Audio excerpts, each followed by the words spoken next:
Well,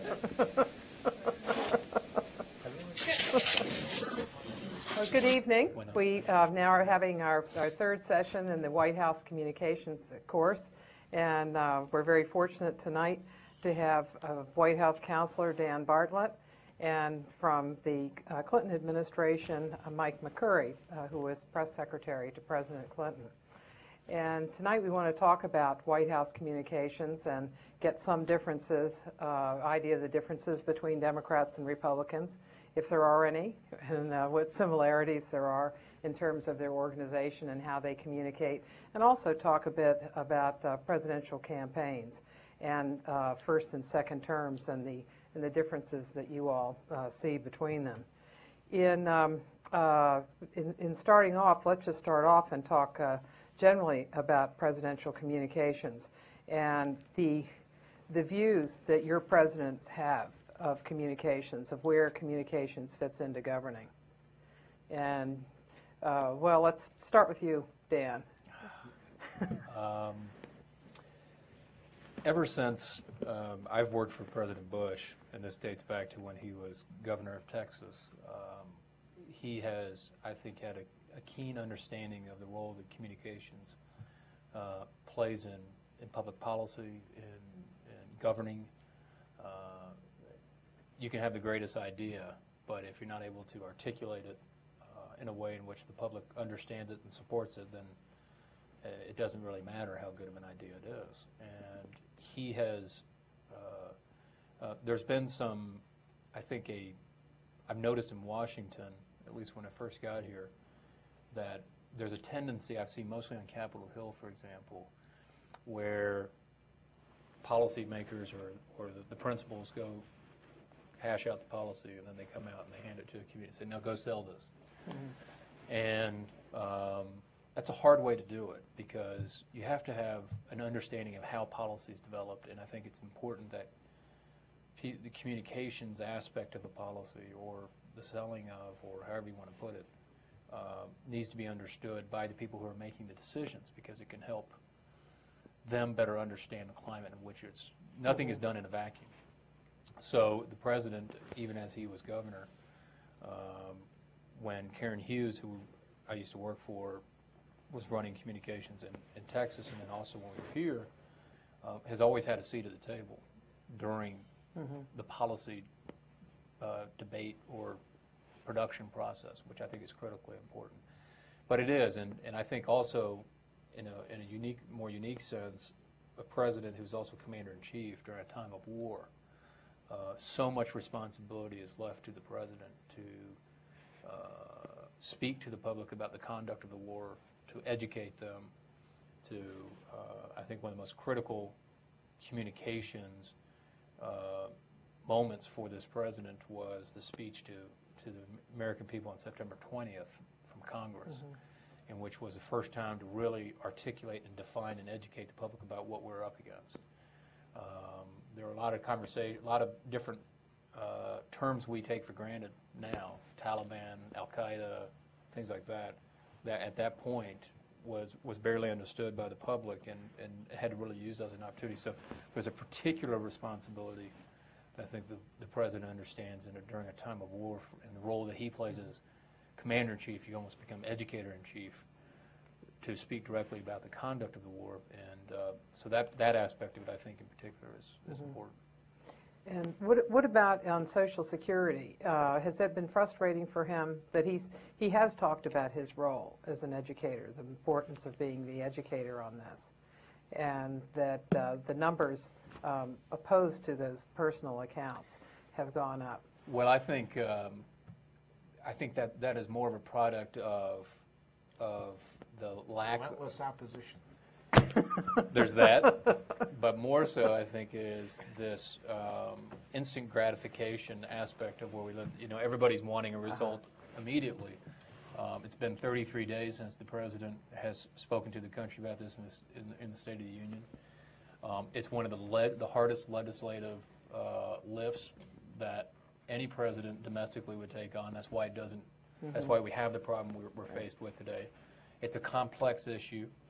But he is not at all discouraged about it. As we have said, in football parlance, this is still the first quarter. And there's a lot of debate left. There's a lot of educating left to do.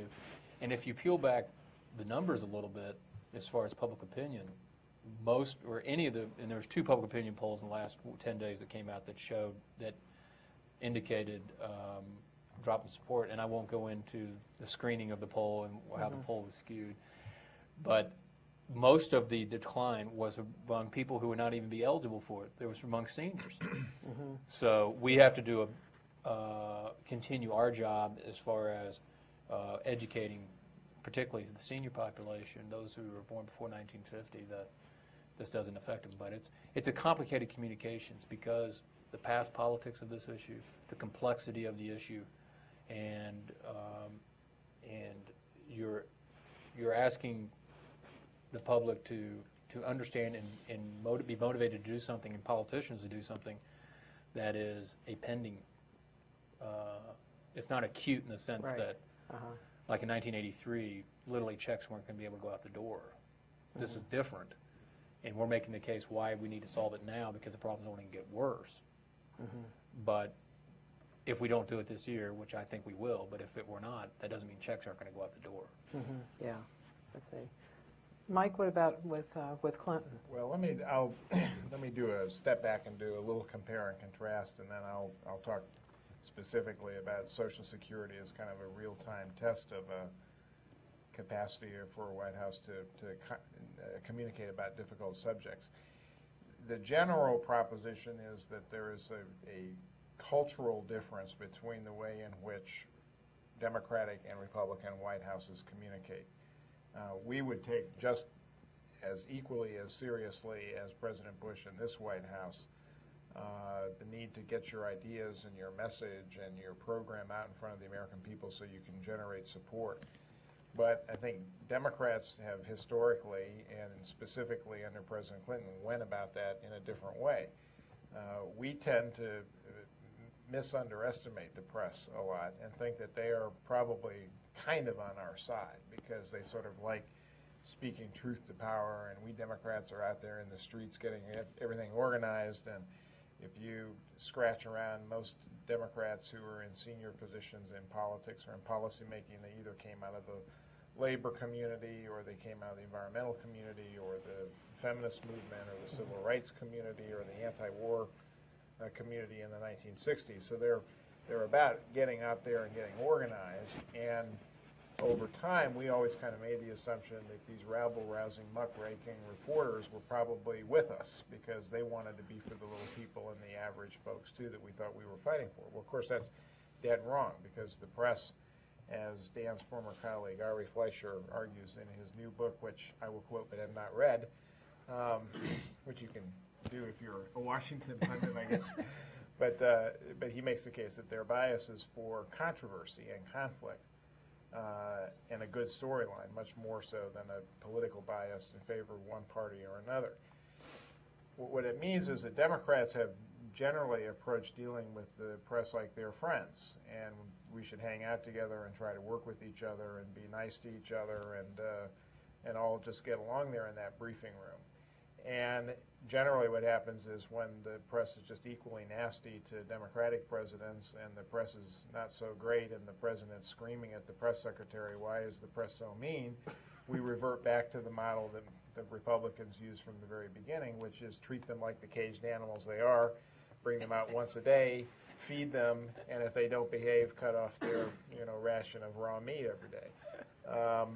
I think of Republicans on the other side, and historically this goes back, Martha's the expert on this, but I think this goes all the way back to a guy named Herb Klein, who was the communications director for President Richard Nixon and really established the contours of the White House, the modern White House communications apparatus, much as it exists with some new bells and whistles even today.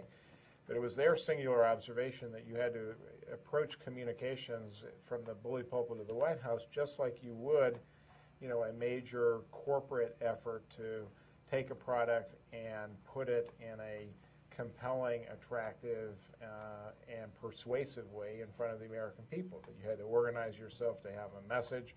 You had to repeat yourself constantly. You had to be very conscious of what the visual element of the storyline would be. and you had to be adept at those things like advertising, public relations, that I think came more naturally to Republicans, because as a culture they grow more comfortably out of corporate America and the techniques that I think are used often for mass communication. So over time in history, Republicans start right off in the beginning not trying to pretend that the press are friends, that they're there really to be a part of the process that gets information to the American people, and that good White Houses have to be very disciplined and very methodic about how they organize themselves to tell a story every day and make sure the press pays attention. And I think the current White House has been unsurpassed maybe in its ability to kind of keep a tight rein on the message and to prevent people from straying off the reservation. I think it's arguable maybe that this has been one of the best White House communications mechanisms in the history of the modern presidency, because they've served this president, I think, exceedingly well. Now, whether that's to the good of the American people who need information and need the window lifted from time to time on the processes of government so you get to take a peek in and see what's happening, that's something that you all ought to argue in the good papers that you write for Professor Kumar in this class. My own argument is that sometimes you can be very disciplined and be very controlled in message and try to get facts out there and do everything you can to be supportive of the president. But if you don't open up the window a little bit and make more transparent the give and take that occurs within government, the arguments that do happen, the reasons why these issues are complex to begin with, you don't help the American people understand the difficult choices and trade-offs that need to be made. And I guess a good example of that, maybe to close the loop, is Social Security now. We're at the same place we have been for roughly a generation. Everybody knows that the baby boom is going to retire and that there has to be some combination of reductions in benefits or increases in payments into the program by today's workers for that glut of the baby boom to get the Social Security promise that's currently been extended to them. We're going to have to reform that entitlement program one way or another. Every candidate for president, every politician in Washington pretty much knows that. But because it is such an incendiary, quote-unquote, third rail issue, very few presidents have the courage necessary to go out and touch that third rail and do something about it. Now, this president is doing it, but he's put himself in a tough position to do that by being for tax cuts that have really put the country's fiscal picture in a long-term process of deficit projections that then make it a little tough to turn around and make an argument about entitlement programs that sort of make people ask, well, where's the money in the first place that's been promised? That's not to say that I don't give President Bush credit for trying. It's also not to say that I think Democrats are making a mistake by just sitting there on their hands and waiting for the president to get out there and do the hard work of proposing things, because I think sooner or later someone's going to turn to the Democrats and say, okay, you're so bright, what would you do about this problem? And that'll be a day of reckoning when that happens. The more Machiavellian might suggest, and we can ask Mr. Bartlett since he's sitting here, the president knows he's not going to pass this Social Security reform bill, but that's not what this is about. This is about them talking to 20-year-olds and 30-year-olds and really telling them that we're the party that cares about your future. And behind this is the evil genius Karl Rove, who plans all these things out politically. I didn't think you were that jaded anymore. Come on. I'm just being provocative. But we're straying off subject here. The main point. I agree. The main point is that there really is and you can feel it, and I think you would agree with this. You can feel the difference between the way a Democratic White House communicates and a Republican White House.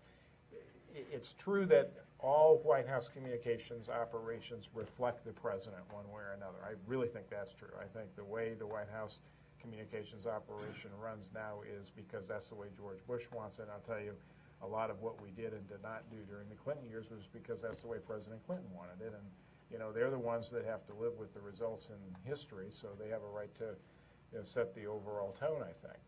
But my argument is that there really is also underneath that some just differences in the political chemistry of both political parties that lead you to and different models of interaction when it comes to dealing with the press and dealing with the public. Well, you could say that the Republicans, when they come in, bring management types. They don't bring We just issue bring people. chaos. That's right. You bring the 100%ers, Yeah. people who want 100% of what they want, and people who are committed on particular issues. But Republicans tend to plan ahead, and when you plan ahead, you're going to have a more successful beginning on your term. So they bring in planners, and they think through communications. And you can see it in every Republican administration from World War II on. Really, the Eisenhower administration did it as well as Nixon and Reagan and you all. But do you all think that by the second term, let's say you could start out with Democrats being chaotic and then organize it as time goes on? You all didn't have a lot of leaks. By the second term? By the second term, we got much better. Those with short memories will remember in 1995, we had a budget fight with Newt Gingrich that President Clinton prosecuted and won, and I think largely secured his reelection based on that debate. We won re-election rather easily in 1996. For most of 1997, we were negotiating out the particulars of a balanced budget agreement in the face of a very angry press corps that thought that Clinton had gotten away scot-free in the re-election and had not faced difficult questions. So they made the life of the press secretary completely miserable with stories about campaign finance scandals and Chinese arms merchants going to breakfast at the White House. That's most of 1997. And we finally had things back on plan. We said we're gonna really show that we know how to use the commanding heights of presidential communications effectively. And we put together, I think, one of the best communications plans ever put together for a State of the Union rollout, and began methodically in January of 1998 to leak out portions of what the president would propose. We just dominated the press. Everything was going together, and I was kind of rubbing my hands together and saying, yes, we finally have a second term. And then 3 days before the State of the Union address, we all met a young lady named Monica Lewinsky, and things changed. In the Bush administration in the second term, it appears as if you all are loosening up in the kind of information that's provided. For example, during the first term, you all didn't do a lot of briefings that were to the press corps, as a whole, but you've been doing many more of those. And is there something in particular that's driving that, an idea of what you want from the second term? Plus, the president he's been doing a press conference a month, a solo press conference a month. In fact, he may... he keeps getting your reports about how far behind he is. So Martha, don't call attention to it or you'll jinx it. Well, you see, he has a chance to become the first president in history to have more solo press conferences in his second term than his first. A lofty goal to aspire to. But is it the case that you all have thought about the communications of the second term and you've seen it differently? I think it's a combination of things. One, the complexity of the issues and the goals, not to say that they're any less or more ambitious than the first term, that in and of itself requires a heavier, a much heavier lift, not only from the president, and I think he is demonstrating that on the type of travel and commitment he's going to time and energy and commitment he's going to put to the issue of Social Security or else, but also on issues of foreign policy as well. If you look at the rapid developments that are taking place throughout the Middle East, for example, and they're very complex and require considerable amount of backgrounding and briefing and understanding what's going on. And I think the people involved, there is, I think, intuitively, while they may not say it themselves, but I think staffers or administration people have the fear of making a mistake. Mm-hmm. And when you're making a mistake before the president's going before the people for re-election, it has a different consequence than maybe a mistake when he's no longer running for re-election. So while nobody's ever said that to me, I get that sense from people. But because in a political environment, a campaign environment, things can be taken out of context or misconstrued or used against you in a way that somebody would fear be used in a politically harmful way to their boss. And obviously nobody wants to be put in that precarious situation. We went most of 1996 without doing a single press conference with President Clinton. Right. Nobody noted that when they were chasing after your boss, but for the same reason, in large part that you didn't want to expose yourself to problems. And then the other thing, I really was a little more philosophical too. At some point when the people are paying attention and making a choice about electing a president, it's not about the press being the filter anymore. Right. Because you're having a direct conversation with the American people. Both candidates are. And they're entitled to have that conversation back and forth between each other in debates and in the argument of the campaign trail, and then, you know, the presentations that you're making directly to voters. And that's what voting in a presidential election is about. So I think you can make a case that the obligation to constantly put yourself there in front of the quote-unquote surrogates for the public, which is the way the press sees their role, that's less demanding in a re-election cycle than it is when you're starting out in a new term and trying to build new constituencies and taking on new issues. Right. I will say that, harkening back a little bit to some of the opening remarks that Mike made, and we'll have a debate about tax cuts later.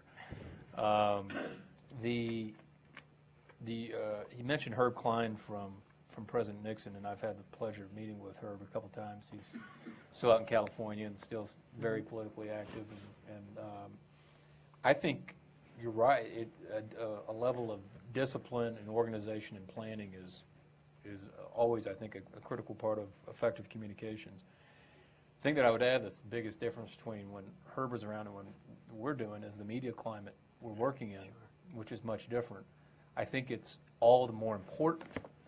The more diverse news becomes and how many different outlets people have to get their news, and the blurring of the news cycle 24 hours a day, 7 days a week, all the more important to be more disciplined, because it's that much easier to be pulled off of your message. It's easier to go down, you know, various rabbit trails that could be, I've always said is, you know, there's kind of a difference between, in investing parlance, I've used it as, some can be what's called like day traders, which is each day you wake up, see when the news cycle is, and play to the current of the news cycle, and you can get on the evening news that day on whatever the issue du jour may be, and you can look at it and say at the end of the day, oh wow, we got the president to give a soundbite on X issue. Let's say it's on education because there's a huge report showing something went up on education or something happened in that or development. And you can do that from day in, day out, week to week. But what you find yourself doing is after 180 days or 6 months or a year, what is the sum total of all those hits on the evening news? Is there a consistency in message to which something actually penetrated from that people can take away from that? Or is it just a bunch of, you know, disparate news items in which the president has commented on? And I've always said our approach has been more of kind of like a long-term investor. And that is, let's set out a goal of what we want to communicate over a certain period of time, 6 months, a year, whatever it may be. And let's plan proactively what we want to do. Let's be flexible if a situation comes up. Now, there's going to be things that you just have to comment on, and I separate those, international incidents, whatever they may be. But then we have to have the discipline when there looks like an attractive thing to talk about that day. So, well, does that really advance our goal? Does that advance what we're trying to communicate? Because that's got to be your test each day, is say, does this advance the goal of what we're trying to achieve, whether it be Social Security, the war on terror, whatever the issues that strategic issues you've outlined, or not? And when you have so many more different media outlets and you have a constant news cycle, that becomes more of a challenge. It's more tempting, I think, to jump into the news current of the day or whatever it may be. So that's been a challenge that my sense is that only the Clinton administration and this Bush administration can appreciate, because that's really when the advent of 24-hour news cycle 7 days a week really is hit. And you could say in 96, both Fox and MSNBC came to the White House. and what was the impact? How did you all Well, use the opportunity and then deal with the problems that would present? Well, that was an extension of what the reality of having CNN on at the White House every day meant, because it was, news was constantly there, and you'd be sitting in meetings trying to figure out how you were going to go out and present an argument and look up, and then Wolf Blitzer was already out reporting what you were about to do in front of the White House. So this pace at which you had to try to stay ahead of the news cycle in order to keep the discussion coherent is what really accelerated most. And then I think also, Dan's right, the proliferation of all these news sources, some reliable and some completely unreliable, that would just inject new information out into the public debate, and you had to contend with where that would all lead.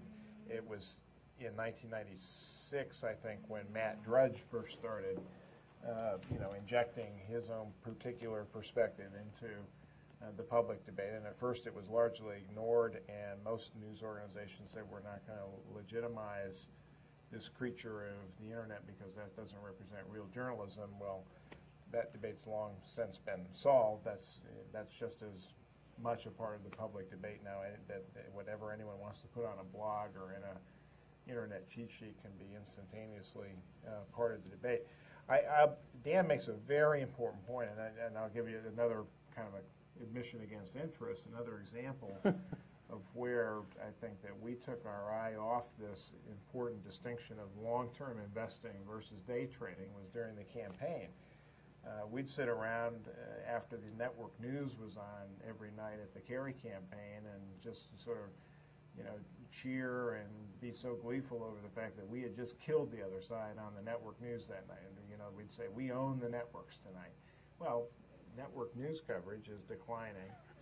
The percentage of people who really, for whom that matters and who are relying upon network news in order to get information that would be critical to making their decisions, as that point in the campaign where we were really gleeful that we were kicking the Bush's butts every day, most of the people had decided one way or another which way they were going to vote. The undecided voters that were out there probably, almost certainly were not people who were tuned into the network news, watching it avidly, trying to wrestle with whether they were going to vote for Bush or for Kerry.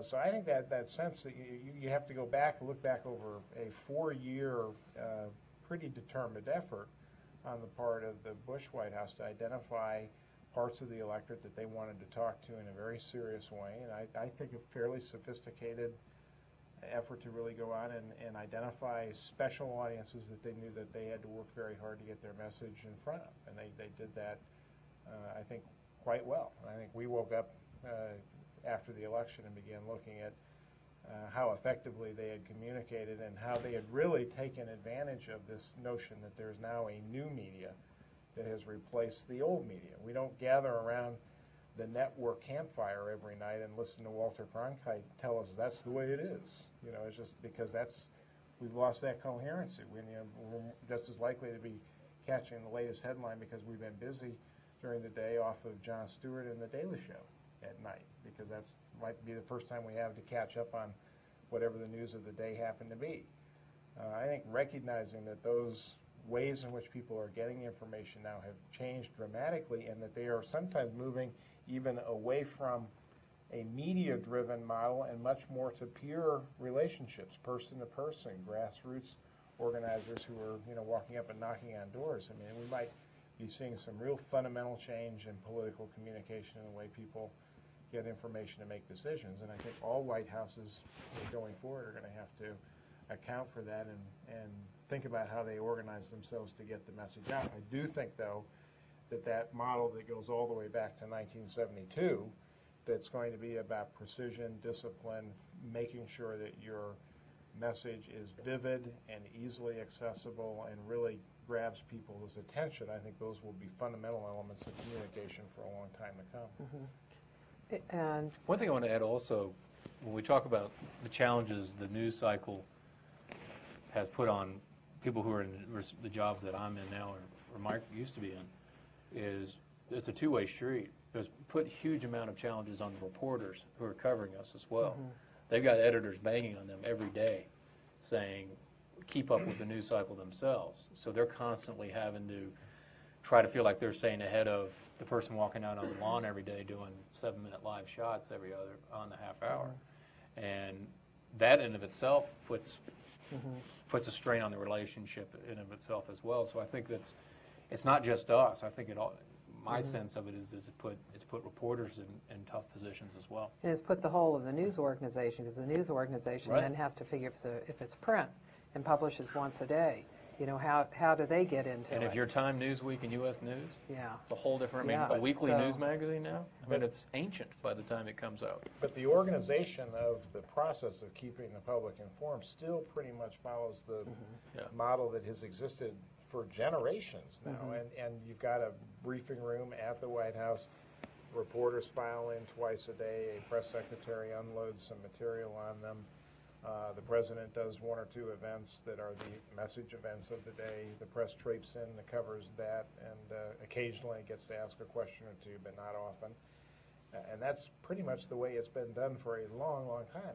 And given the sophistication of the technologies that are available and the ways in which we could actually make the story more compelling to the American people, I think both sides of this adversarial relationship ought to rethink how the White House is covered and how information about the White House gets out to the public every day, because we're not taking advantages of the technologies as well as we could. I mean, I think you guys have got certainly, I mean, websites have become more sophisticated. The Bush website is much more than the primitive one that was up when Al Gore invented the internet back in the 1990s. But I think that we should be thinking more beyond just the small group of reporters that are there at that White House every day as the national press that communicates the story of the White House to the country. I think that it'd be great to, you know, turn that back into a swimming pool and chase all the reporters out there and make them cover the White House from the perspectives of individual Americans and really dig harder to find out what's really going on that are going to touch the lives of the American people, rather than relying on a press secretary to come out and put on, you know, what is now, because some idiot back in the Clinton years decided to televise the briefing, it's now just become some theater of the absurd every day with all these people out there to, you know, do combat. I'm getting on all my... It's great to be a former. It's good to be a former administration. But one of the things that's changed... See, the good thing for Dan having me here is I can say all the things that he thinks, but he would get in trouble if he said it.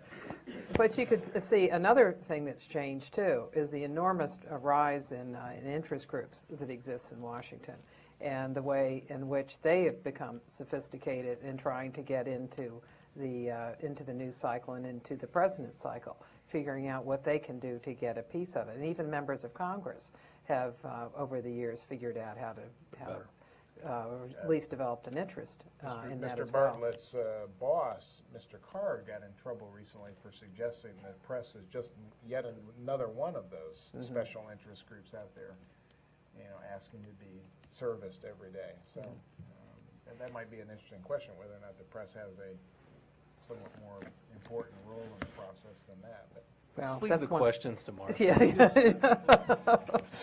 that is something I want to get to. But one of the things that, since we were talking about the campaign, I wondered with both of your presidents, because I think I can see it with Bush, what impact did the campaign itself have on the president and his view of a second term, and how is that different than a first? Well, we had the luxury of prosecuting a case for re-election at a time the American people were very satisfied with the performance of the president in office and really liked the economic benefits of the growth that they were seeing. So we were at a moment that is always gives a great advantage to an incumbent president when people feel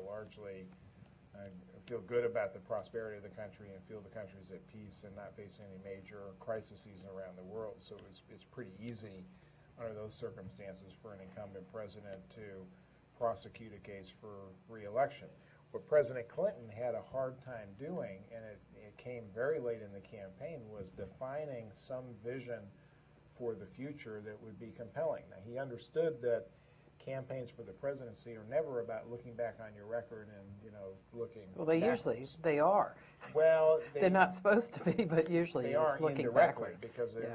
they are a referendum on whether people Right. feel good about their Yeah. circumstances at that moment. But if you tell them only what you have done for them in the previous 4 years rather than paint a picture of what's going to happen in the next 4 years, you lose. And that is, most definitely has happened to them. That happened to the current president's father in 1992, I think. And it happened, in some measure, that's, I think, also what happened to Jimmy Carter in 1980. But anyhow, for President Clinton, he finally hit on this notion that we really are about to experience this great passage into a new century, and we have to build a bridge into that new century, and here is what that bridge will look like. So he found for himself, however hackneyed or corny it was, it worked for him because he really believed in it with some passion, that his job as president was to prepare the country for the challenges of the 21st century. And he had a whole delineation of programs that kind of went with that pitch. And I think it was effective because he talked about building that bridge, and that became part of the political vernacular of that campaign. But it really But it was fascinating because we obviously went back and we studied every re-election of an incumbent, what they did, structurally, how they set up their campaign operation vis-a-vis the White House, how it operated, messaging, the whole thing, and really did an analysis. What I was struck, because I vividly remember and thought what a brilliant messaging idea that was, a bridge to the 21st century, and I assumed it was there from the outset. It was at the convention speech, which was very late in the game. I mean, with only about a month or so left in the campaign. President Clinton had, he had a long list of things that he liked to talk about, and of course he loved campaigning. The other thing that was, I think, you can sense a real difference is Clinton loved being out there and shaking hands and just, he'd work the room, for hours if you let him. But you needed a great message. I mean, I think a presidential campaign message works only if it brings together in one narrative the personality of the president, the program they're trying to advance in the country, and if it just rings true and has some vague element of inspiration. So that people really get, they get to see or get to, imagine what this person would be like in the office of the presidency. And it can only come from the individual. For Clinton, the metaphor came from him watching Bob Dole's convention speech, which had been earlier. Dole argued that he wanted to be a bridge to that great World War II generation of the past, because they had done amazing things for America, and we needed to learn from them to deal with the challenges that we face today. And Clinton had a really violent reaction to that. He said, no, that's not right, because you never should be a bridge to the past, you have to be a bridge to the future. And so he started working that idea, and then that's where working with his speechwriters, he came with that metaphor. But you're right, we were working without kind of a core primary vision message until very late in the re-election campaign. Now, and those of us who worked for Senator Kerry kept pressing him in a similar fashion. What's the idea, the compelling idea that you're putting in front of the country? And the best Senator Kerry could get at that was that he was just not going to screw up the country as bad as George Bush had. So it's an entirely negative question, a negative reflection of his idea that Bush's stewardship had not been acceptable. But there was, it's hard to think. I mean, I was there for 8 weeks of the campaign at the end and heard pretty much every speech that Senator Kerry gave, and it was hard to draw out of that the one, crystallized idea that you would sort of say that's the critical difference between this candidate and the incumbent president. I think you can only beat an incumbent president as a challenger if the country, we had half of the equation necessary, a country that was, only pretty much divided 50-50 over President Bush's stewardship. At least half saying that only half saying that they thought he was doing a good job in office, and large majorities saying that the country was going in the wrong direction. And that's a combustible element, but the challenger only wins if the challenger comes and makes a very persuasive case why we ought to fire the current CEO. And that's a much harder thing to do. I think the burden of change is harder for the challenger. Personally, the president really enjoyed the re-election campaign. There's just materially, personally, professionally, there's just no difference between wanting to be president and being president. And that permeates throughout how you conduct yourself in big and small ways. So when you're running for president as governor of Texas, however prestigious that may be, or governor of California, whatever, it's still not being president. And your confidence level is just not going to be the same. And when you're running as a re-election, there's the obvious benefits and backdrops of being an incumbent, and Air Force One, et cetera. Yeah. But just as importantly, I think even more importantly, is the confidence that comes with of being the leader of the free world for 4 years. And there's a sense of purpose and conviction and ability that you have as an incumbent that is just materially different. But he thoroughly enjoyed it. He was glad that the campaign was centered around, for the most part, there were the trivial days, but for the most part it was on big issues. And it was on big core issues about the direction of our country, which elections ought to be about. And he enjoyed that debate, however controversial it may have been. I agree with that. I think this campaign, unlike the campaign in 2000 and several recent campaigns, did not get hijacked off into these kind of tangential or personality issues nearly as often as it has been. We had our digressions with Swift boats and CBS documents and things like that, which were, I think, a distraction more than anything else. But the one thing, obviously, our big challenge that we had to face, I think, and it's this way in every campaign, but everybody thought about the October surprise. Was there going to be one or not? Our problem was there were so many, the storyline of the presidential campaign was so much being dictated by things that were out of our control, whether it be bin Laden in the last that bin Laden tape. 4 days of the campaign, which I think people could argue. Yeah, it was the Friday before. The Friday before, or the missing weapons. The missing weapons. But early in the spring, it was Abu Ghraib. It was, there's different things that really, because of so much of this, of the election itself was about the conduct of the war and whether the right decisions have been made, that war is unpredictable, so every day or every week it could take a different turn. Many times to our advantage, and other times not to our advantage. And that was part of kind of the exciting part of the campaign. You never knew what was going to be the next turn in the debate. Do you see a difference with the president in the second term in terms of, for example, his explanations of what he's doing and what he's thinking? I guess I'm thinking in particular in his press conferences, and I thought in the press conference in room 450, and he was talking about Europe and the difference in their perspective and our perspective and the difference that September 11th made. It seemed that he was more willing than he's been in the past to talk about his own thinking and just take some risks on what he is. What he's thinking at the moment and how he got to where he. I think your most immediate experience is related to the past year and a half, which is a campaign environment. Which gets back to the thing Mike was saying, is they didn't even do a press conference during the '96 campaign, and you're going to guard yourself. So I think there was probably a scene as that press conference was, shortly, the press conference shortly after the election, and then even the subsequent ones. There's going to be a little bit of a difference.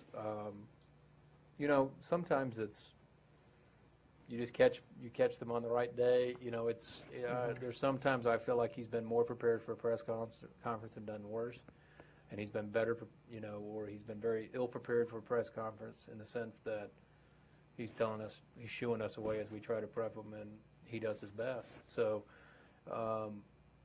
there's no really rhyme. There's nothing. I can't say that there's anything structurally we're doing differently for these press conferences. We had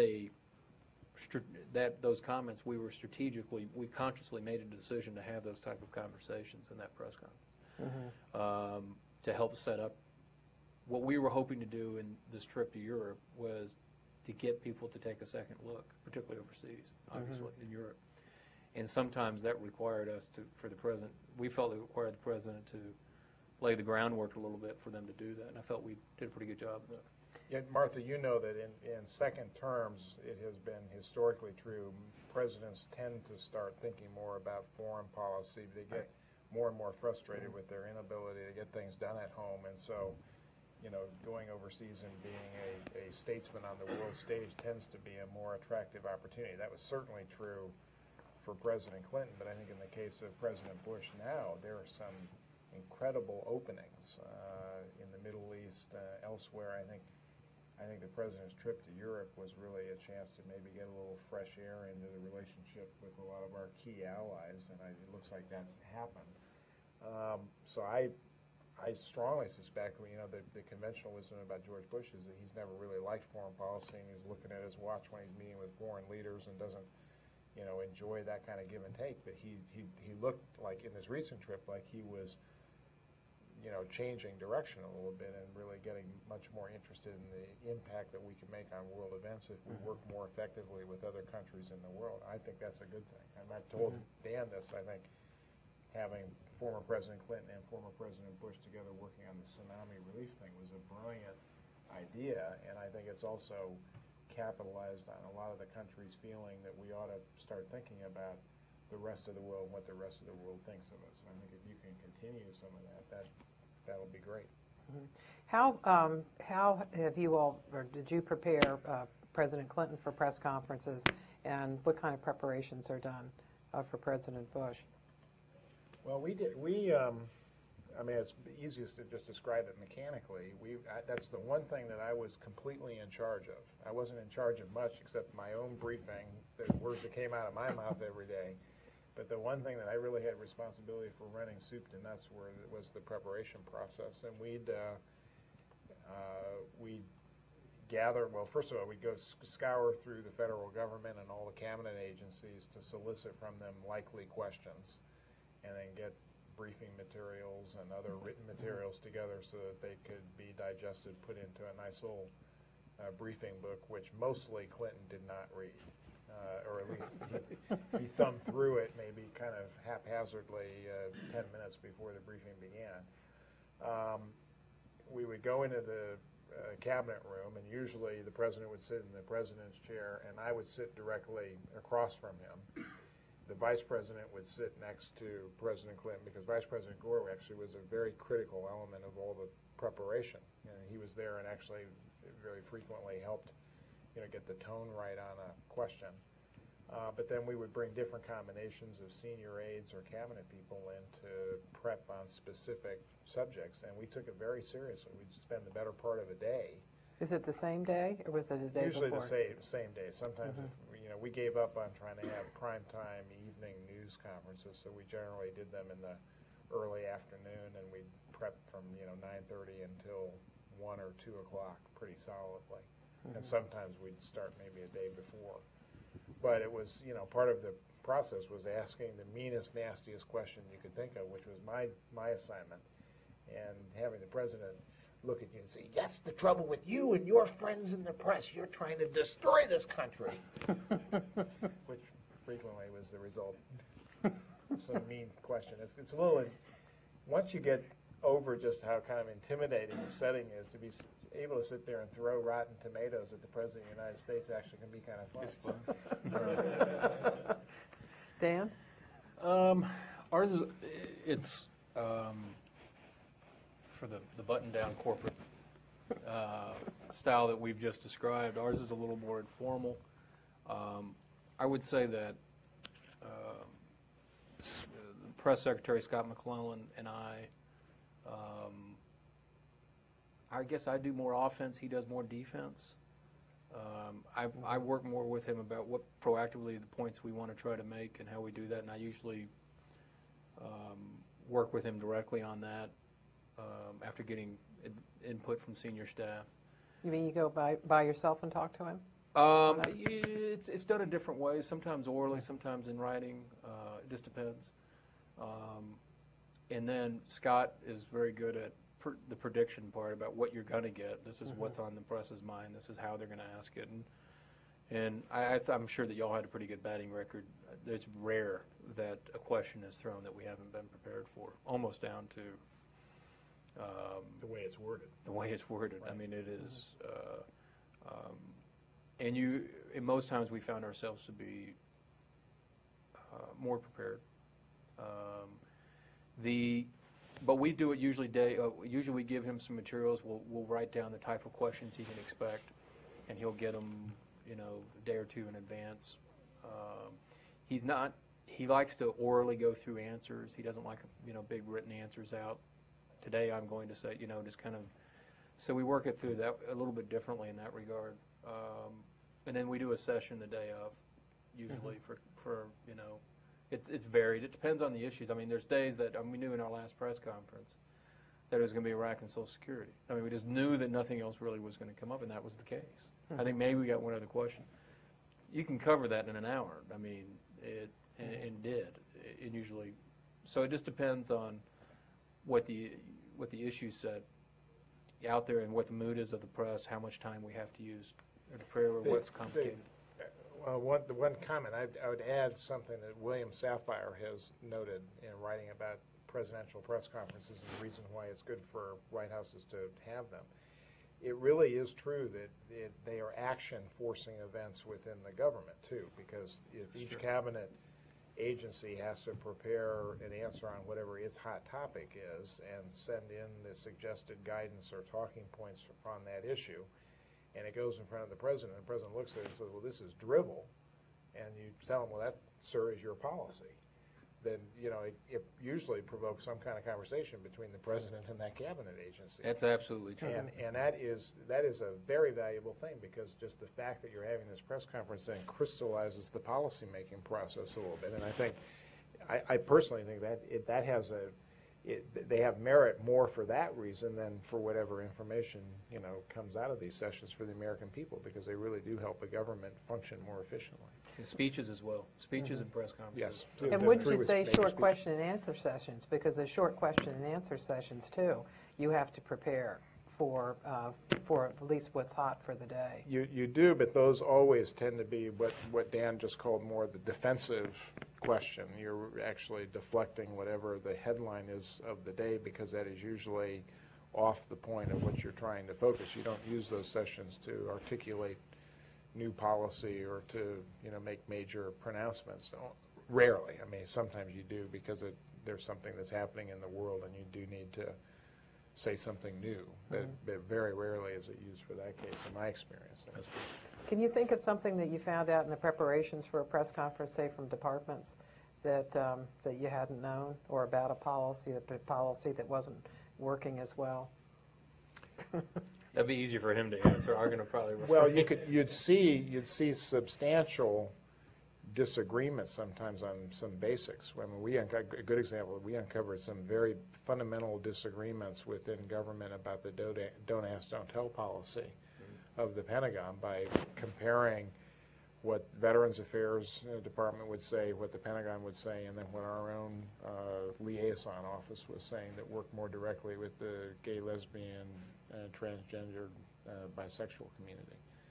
And there was a noticeable rift in government about basic information. And if you scratched away at that, then you kind of found that there were some real policy debates too.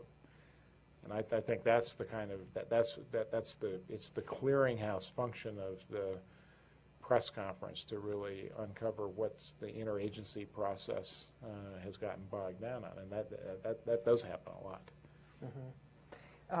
Well, let's look at the role of the press corps in government. The president has several times noted when he was going to take questions. I remember when Karzai was there and they did one in the Rose Garden.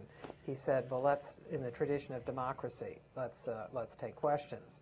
And then he's referred to that more than once, the role of the press in a democracy, and the need for them to be able to ask questions. Andy Card was talking about the press and said that the press didn't represent anybody. that the only people who represented the American people were those people who were elected, and that they really didn't have a function. It seemed to me that's a different kind of view.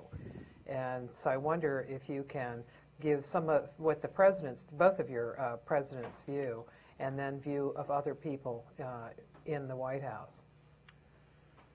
Well, one's higher on the food chain than the other, so I'm going to go with the president. Not Andy. I think Andy was not. That was not No. the point he was trying to. No.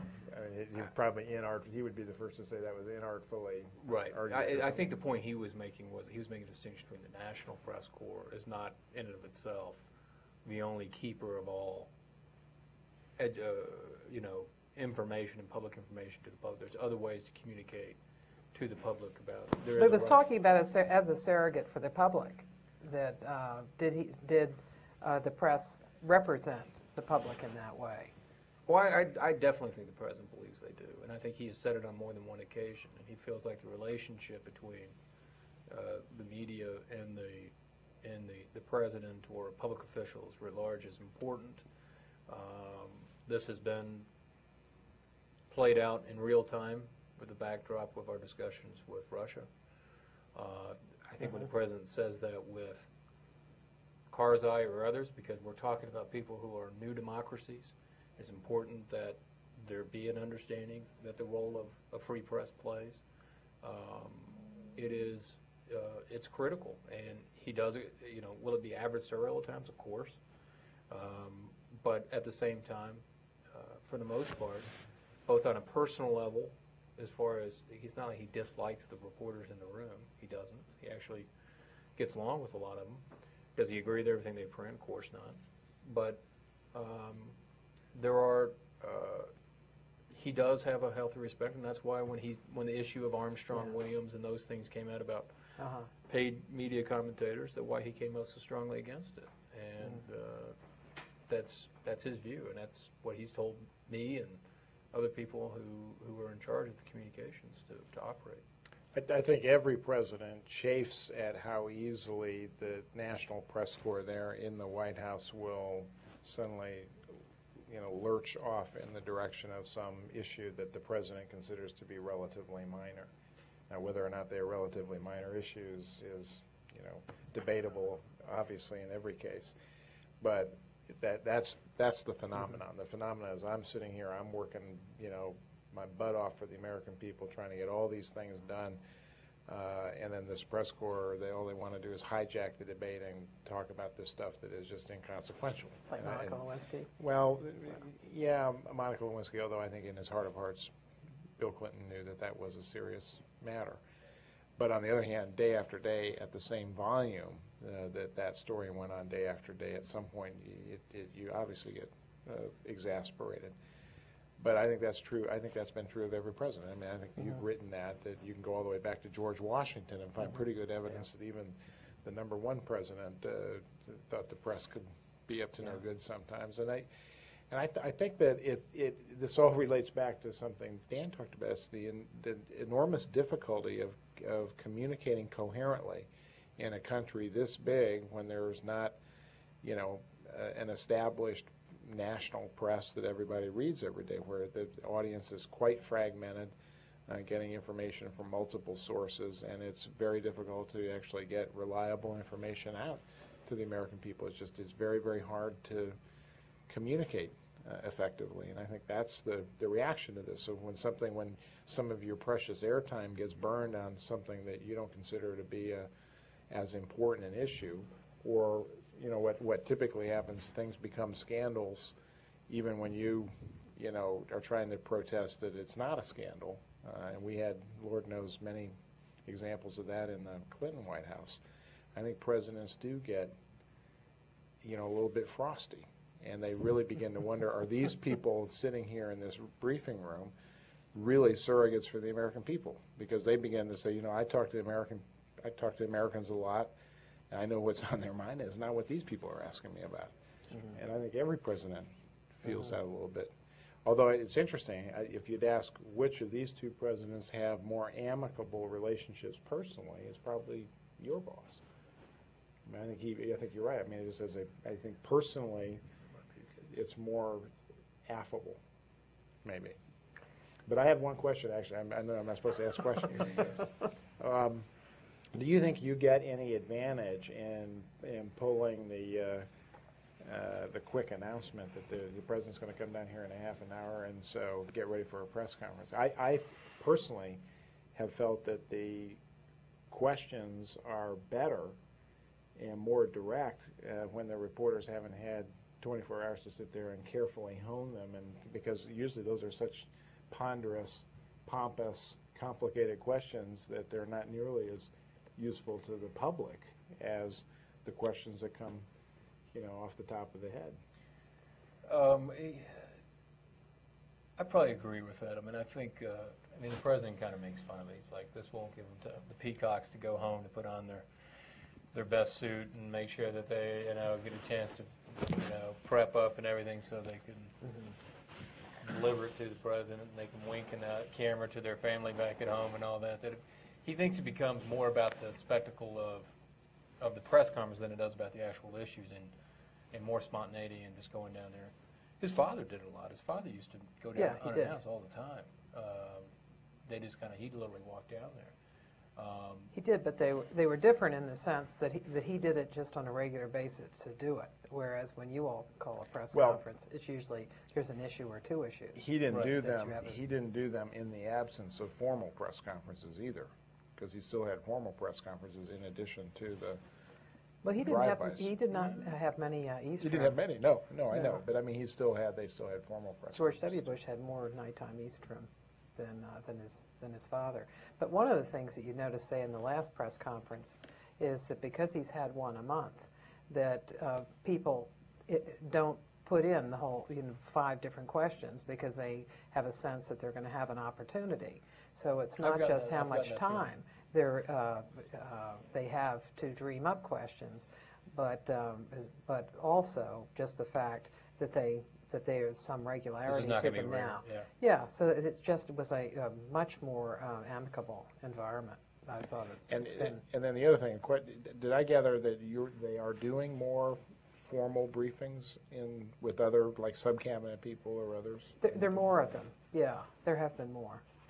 So I am a big believer in that. I felt that if you expose the press to people who were real experts in their field within government, sometimes not necessarily political appointees who were part of the president's team, but people who really just knew a lot about the subjects that you were trying to get the press to focus on, that was a good use of time. I never believed that you took away from the importance of the president's words by having some other government official out there doing a briefing on the record.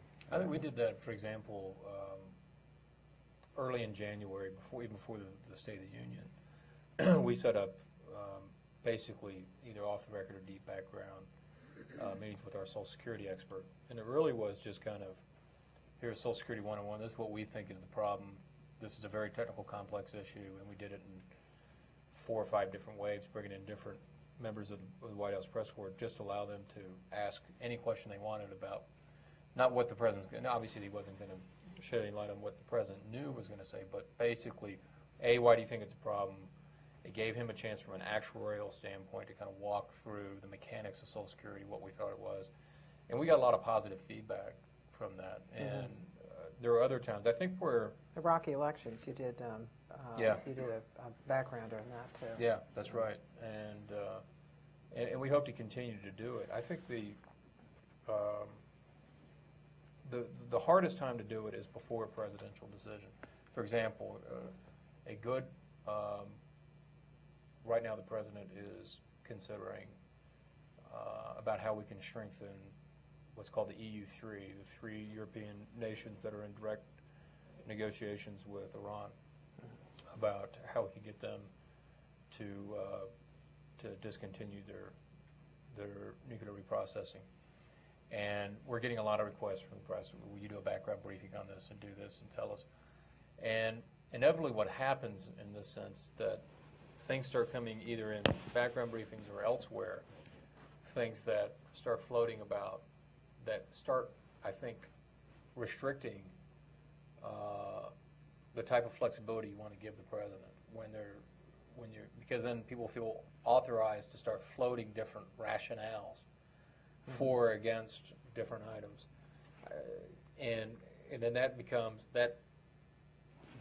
becomes the filter in which the president then has to make a decision. And you as a staffer, it's your job to try to create the best environment possible for the president to make a decision without having to take those things into consideration. And so, but that doesn't mean after we make a decision, we should then take a look under the hood and explain our thinking on it. We try to do that. We could probably do a better job. I readily admit that. I would have, when I was at the White House, would have agreed with what you just said, but as more in time now looking back, I feel like we get such little coverage of the real process of policymaking and how decisions get vetted and taken up to the president and what the mechanics are. I mean, you make a valuable point that you restrict the president's ability to actually make the decision if everybody's out there sort of spinning their own particular view of what the decision should be. On the other hand, if you have some of that, then people get a better sense of how tough some of these decisions are, because I think that's what's missing from a lot of the press coverage that we get now. We don't get much about how government really functions and really works. We get a lot about politics and about who's positioning what and who's spinning what and who's up and who's down, but not much about the real work. If I felt confident that it would replace and not be an addition to, because it's too simple to write, well, was Rumsfeld for it? Was Powell against it? Yeah. Was that, who's winning the debate today is what it always comes down to. Right. And that doesn't, I don't believe, serve the public policy process. And it's not the way it really works. Right. That's the most critical point. Well, let's go to some questions. Towson, do you have a question? Wake up, Towson. You're on. I do.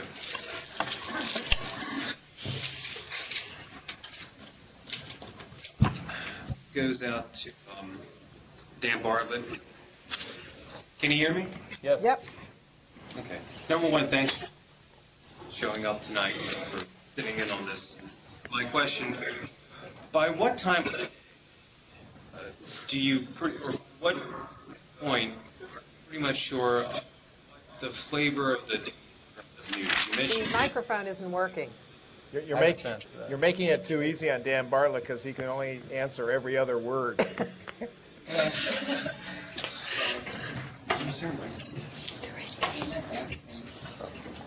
Yeah, I think you need to put the microphone very close to you because that's what's cutting out. I think so too. Is this better? Yeah, that's great. Okay, all right. Sorry about that. Number one, thanks for stopping in tonight. And by what time of the day do you pretty much know what the news flavor of the day is? You mentioned before the news flavor of the day. By what time do you know what the flavor is, and you go about figuring that out?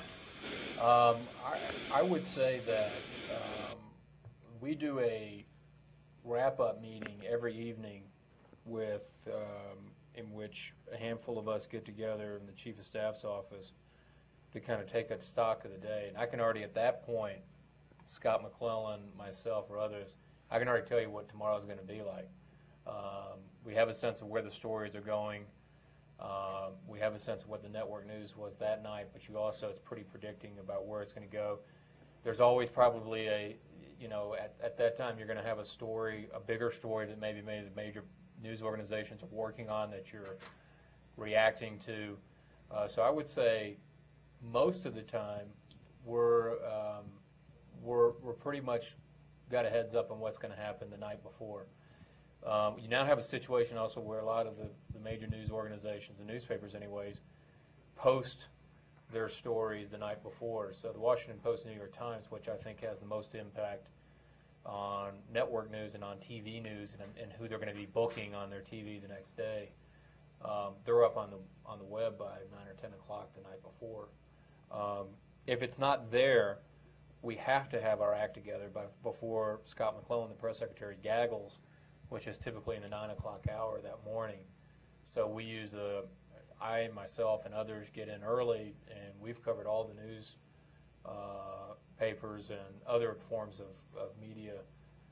We have both senior staff meetings and communications meetings all before, and they have conference calls with the cabinet, relevant cabinet agencies all before 9:15 a.m.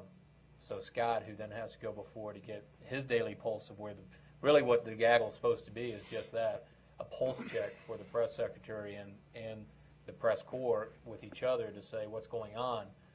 But we use it as more of an indicator. He needs it to prepare for the briefing later in the day, but also if the president is going to be taking questions that day, you get a sense of what the news is going to be that day and what we're going to have to deal with. And we get a sense of if we had one strategy thinking about dealing with an issue, you know real quickly whether that strategy is going to work or not, whether you need to go back to the drawing board and get more information.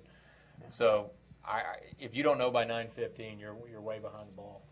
That was the exact same process. Now, in the pre-internet days, I used to get up at 4:30 in the morning and I'd read the newspapers. I'd read pretty thoroughly the Washington Post, Washington Times, New York Times, and Wall Street Journal.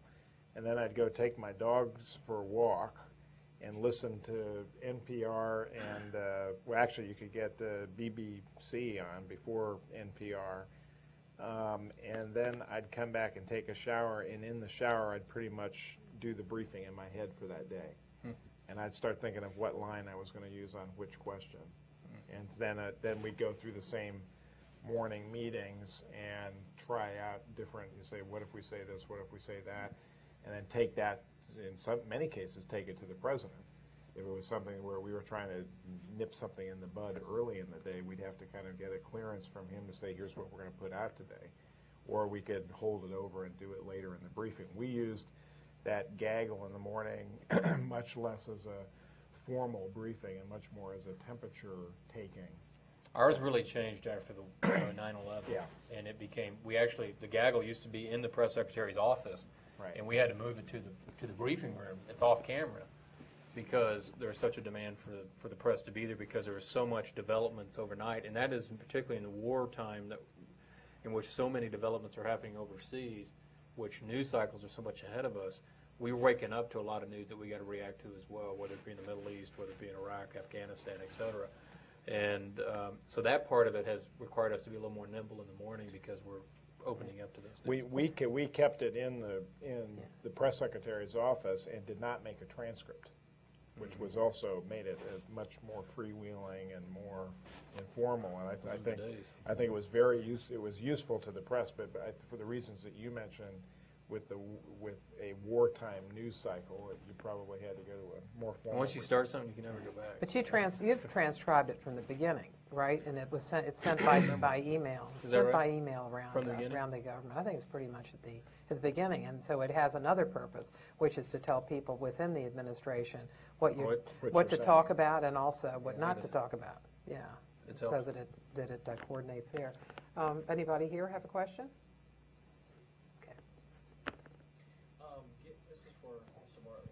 You kind of hold on for a second because we need to get you the microphone so they can hear in Towson.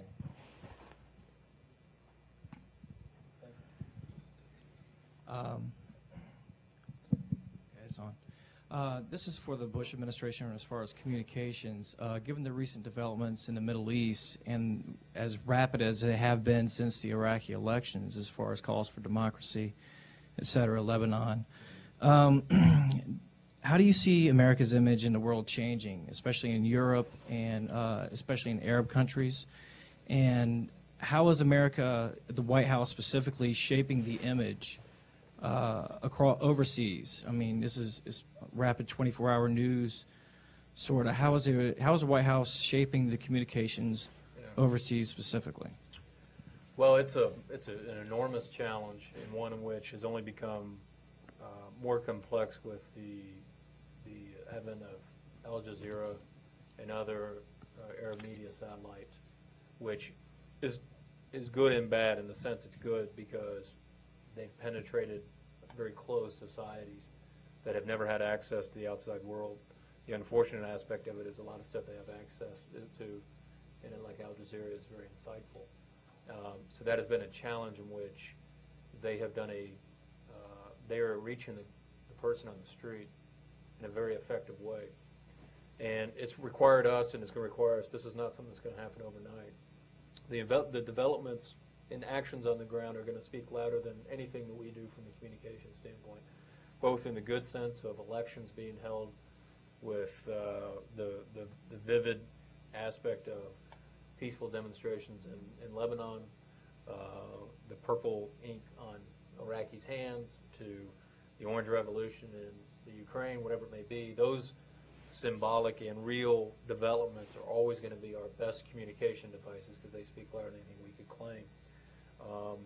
Other aspects of our of what actually happens speak louder too.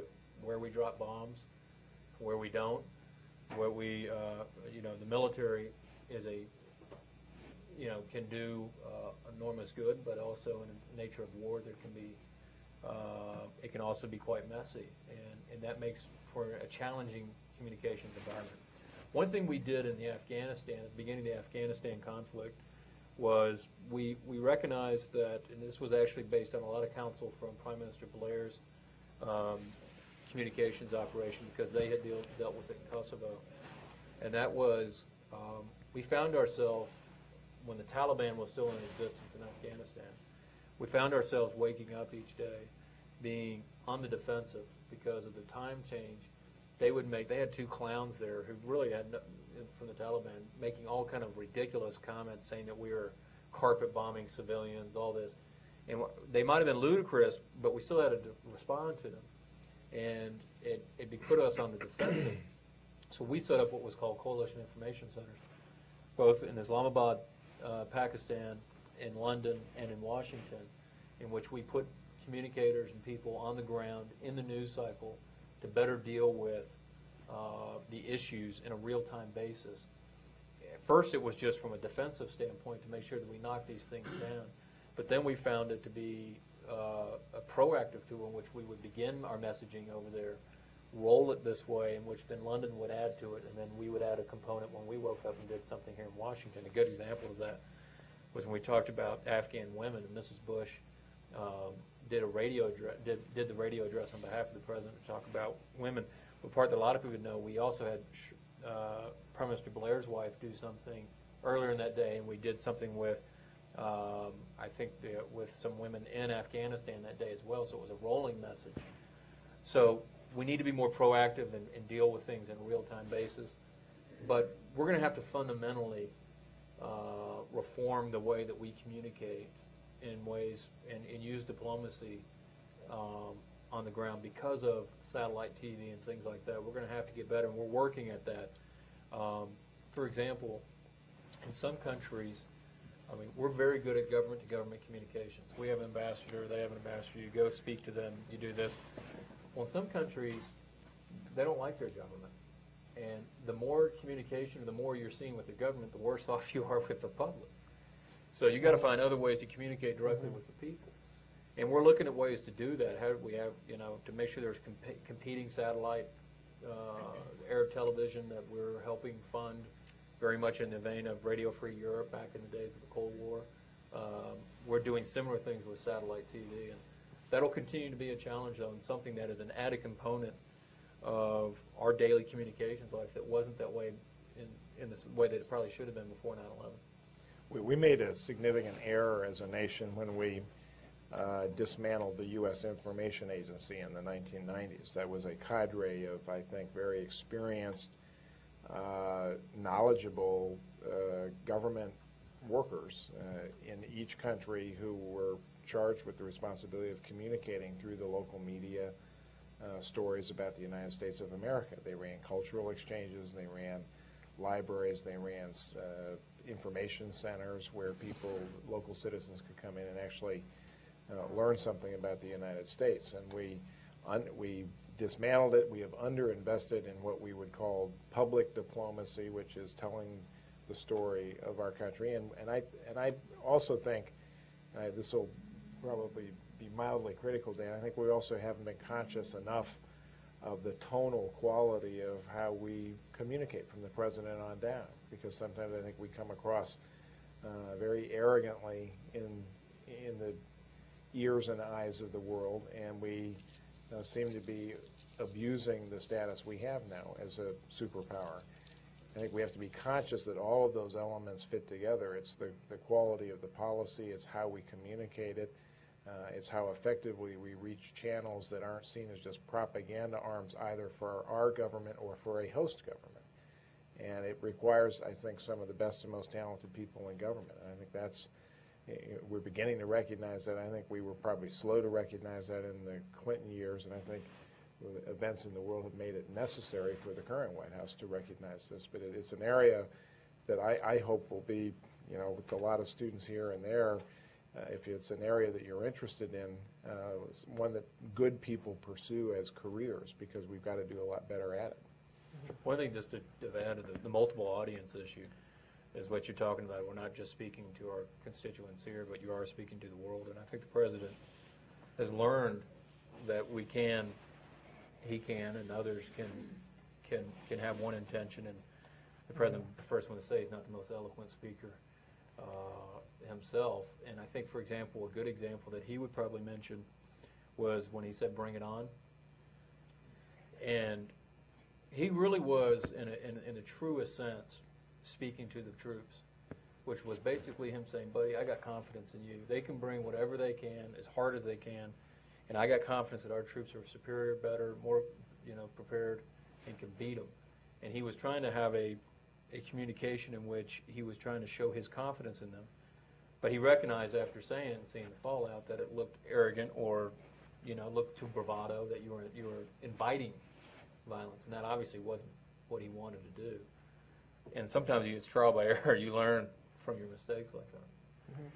Towson? I mean, you know, another good example of that is I having talked to you about this, I know that the mission accomplished banner on the Eisenhower was a message of pride in the troops who had done the work that they were there to do. But when that message was then broadcast around the world, it took on a whole different meaning. And of course, in the face of events that turned sour afterwards, it took on a whole different. we get so little on the Democratic side to cheer about. We got to get we have to remind small victories. No, I having been there and know how bad things can go sometimes, it's usually not nearly as well thought out. If we were as smart and as crafty as everyone thought we were. It looks like Towson has dropped out here. You timed out. Sure they can hear. So Towson, are you there? 7:30. Yeah. Too bad you guys missed the party. Okay. Let's take one more here. There you go. Oh, there you go. No, it's okay. You can take it. And I'll just give them one more. Sure. Campaign themes, Reagan, Morning in America, Building a Bridge Across the 21st Century, Compassionate Conservatism. I worked on the campaign last year, and I woke up November 3rd, I heard flip-flop, I'm tough, and I heard I have a brain and Bush is dumb. I'm wondering what the themes were of the campaign last year, and if you think just because it was a 50-50 thing, if themes that were put out by both sides got lost because of how close it was.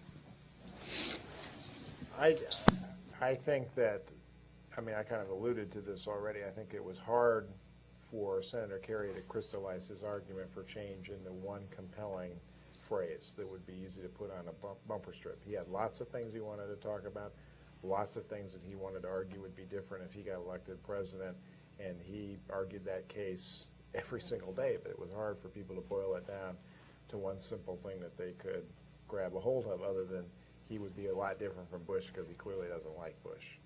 And that came through, pretty loud and clear.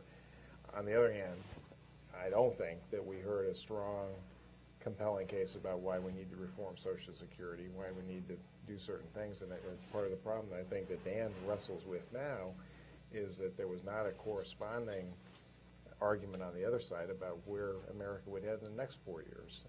And sometimes you just can't do that. This is a very close election, and you can't generally seen that if an incumbent starts laying out a second-term agenda, that's a little presumptuous, and they maybe just decided they couldn't take the risk of doing that. But it affects, the point is it affects the ability to govern, how you frame the argument and the choice you want the people to concentrate on in the election. And I don't think on the Kerry side we framed that choice in a way that gave people something to hold on to, that convinced them that Kerry would take the country in a better direction. Now we made that argument and that sale successfully for about 43% of the American people.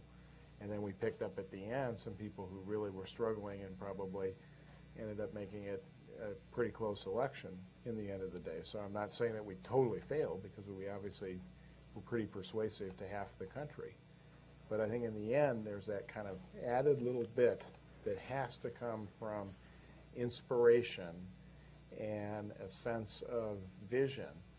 And I think that's always at the end what ends up electing a president. There's a lot of other things go into it. It's a lot more complicated than that, but I personally think it's that little added element that makes the difference at the margin, especially in a very close election like this. Yeah, I agree. I mean, this became very much a retrospective election on Bush's decisions. That's where they wanted to have the debate. It's where we were obviously comfortable having the debate. I don't think anybody had much ambiguity about what the president's vision was, what he was doing, both on foreign policy and domestic. We talked a lot in our convention speech about an ownership society, having given people more control. But one thing that, because of that, the other thing you look at as far as just messaging themes, like bumper sticker-like themes, are traits. I mean, you really never know what the issue is going to be that a president's going to have to deal with. 9/11 is a good example. That was not a part of the core debate between Al Gore and George W. Bush back in 2000, who was going to deal with a terrorist event. So then you have to kind of get a sense of the person and what type of person you want to be as president, because we don't know what is going to be ahead of us in the next 4 years. So we spent a lot of time from a strategic standpoint and communication standpoint of trying to elevate certain traits of the president and elevate certain traits of our opponent. Elevate is not exactly the word. Bring to the fore. So one of the key components, I think, of our message, and I think the one that ultimately helped this president, was we might not always like what he's for, but we know where he comes from. We know what he's about. We know what his core convictions are. We know why he's doing the things he is, and he's predictable. And we live in unpredictable times. I'm not always going to agree with it, but we know what we're getting with Bush. And I think we did a good job, and Senator Kerry helped us along the way at critical moments, is that they didn't articulate that there was a core conviction, consistency, vision, because that's really what challengers' big hurdle to get over, is to articulate a vision of what you do differently. Mm-hmm.